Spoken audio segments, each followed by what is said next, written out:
नमस्कार, माय महाराष्ट्रीयन किचनमध्ये आपले सगळ्यांचे मनापासून स्वागत. आज आपण बनवूया इडली, डोसा, मेदूवडा याच्याबरोबर खाल्ले जाणारे आंबट गोड असे सांबार. तर यासाठी साहित्य काय घेतले आहे ते प्रथम आपण पाहूया. एक मोठा टोमॅटो बारीक चिरून घेतला आहे, 5 ते 6 लसणाच्या पाकळ्या, एक मोठा कांदा उभा चिरून घेतलेला आहे आणि 2 हिरव्या मिरच्या घेतल्या आहेत. आता हे सर्व साहित्य कुकरच्या एका भांड्यामध्ये आपण घालूया.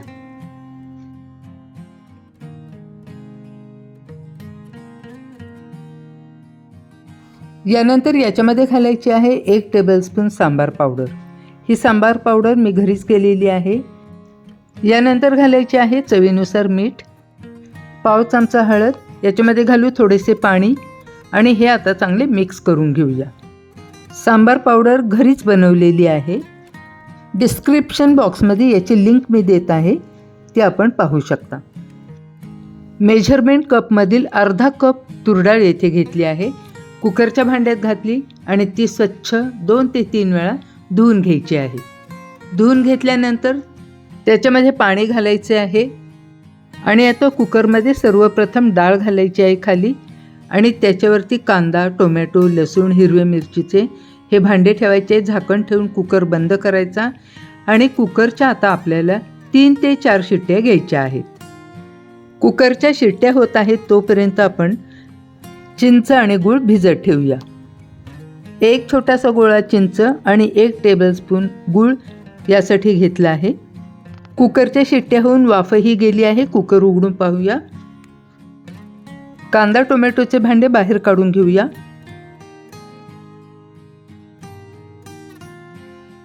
मिक्सरचे मोठे भांडे घेतले आहे आणि त्यामध्ये शिजवलेला कांदा, टोमॅटो, हिरवी मिरची आणि लसूण आपण ओतून घेऊया. थोडंसं पाणी घालू हे मिक्सरमधनं फिरवून घेऊ. शिजवलेले असते त्यामुळे मिक्सरमधनं पटकन बारीक होऊन जाते. तर पहा, अशा पद्धतीने याची पेस्ट तयार झाली आहे. याबरोबर शिजवून घेतली तुरीची डाळ जी आहे ती आपण रवीने चांगली घुसळून घेऊया. गॅसवर आता एक मोठी कढई गरम करायला ठेवली आहे. त्यामध्ये 1 चमचा तेल घालू. पाव चमचा मोहरी घालून चांगली तडतडू द्यायची आहे. हिंग घालून घेऊया. हिंगाने सांबारला चव छान येते. आता याच्यामध्ये घालायचे आहेत छोटे छोटे कांदे.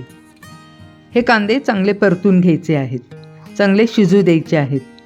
कांद्यांऐवजी तुम्ही शेवगा, भोपळ्याच्या फोडी घातल्या तरी चालतील. माझ्याकडे लहान मुलं काढून टाकतात म्हणून मी त्याचा वापर येथे केलेला नाही आहे. यामध्येच आता एक बारीक चिरून घेतलेला टोमॅटो घालायचा आहे. वर झाकण ठेवू म्हणजे हे सगळे चांगले शिजले जाईल. यामध्ये घातले आहे 1 चमचा लाल तिखट, धणेपूड, जिरेपूड आणि हळद. हे साहित्य घालतानाचा व्हिडिओ माझ्याकडून स्किप झाला आहे.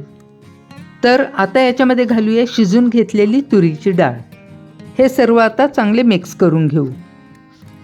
थोडेसे पाणीही घालू.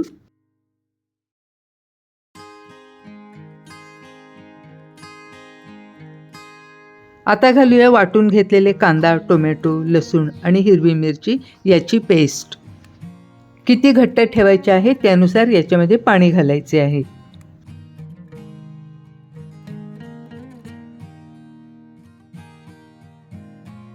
यानंतर याच्यामध्ये घालू चिंचेचा कोळ. आता हे चांगले मिक्स करून घेऊ. चवीनुसार मीठ घालायचे आहे आणि पोहे खाण्याच्या चमच्याने 1 चमचा सांबार पावडर याच्यामध्ये घालायची आहे. सर्वात शेवटी याच्यामध्ये घालायचं आहे 1 चमचा गूळ. मिक्स करून घेऊ आणि 2 ते 3 मिनिटे चांगले उकळून घेऊया. मस्त दणदणीत उकळी याला आलेली आहे आणि आपले सांबार आता तयार झाले आहे. हे सांबार चवीला छान लागते, आंबट गोड असे होते. हे मेदूवडा, इडली, डोसा याच्याबरोबर खाऊ शकता आणि भाताबरोबरही खाऊ शकता. रेसिपी आवडली असेल तर आपणही एकदा करून पहा. आपल्या मित्रमैत्रिणींना शेअर करा. शेवटपर्यंत रेसिपी पाहिल्याबद्दल धन्यवाद. पुन्हा भेटूया पुढच्या नवीन रेसिपीमध्ये.